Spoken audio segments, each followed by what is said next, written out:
Welcome to Rick Snider's Washington on YouTube, where you get the whole story. So please like, share, subscribe, comment, and hit the thanks button.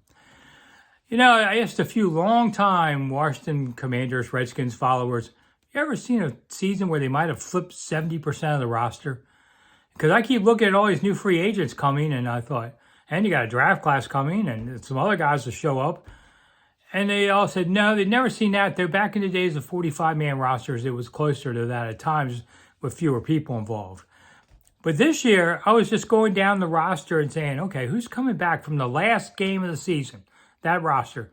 Who's back? I got 22 guys, which would be 41% of the roster, which means 60% more or less are new people. And getting to 66%, because I think a few of these guys I have coming back, wouldn't surprise me.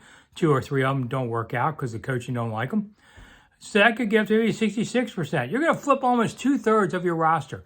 Now, that's not a bad thing when we consider that the Commanders were 4-13 last season and lost their last 8. Aren't a whole lot of guys that you're really saying, got to keep him, got to keep him. But, you know, people like, Cosme and McLaurin and your interior defensive linemen.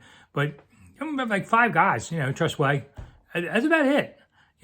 Anybody else you can kind of live with. Look, they just traded Sam Howell, their starting quarterback, out of that. They're wanting to upgrade all around. So it wouldn't surprise me. I don't think they're going to get to 70%. And nobody has a hard rule on this about what's the biggest ever flip. You have to get Elias, so a whole team of those guys to figure it out.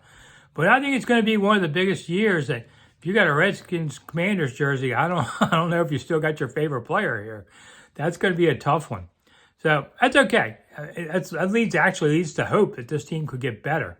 I'm just surprised at how many new faces there are going to be. And that's not a bad deal, I guess. I'm Rick Snider. Thanks for coming. I'll see you soon.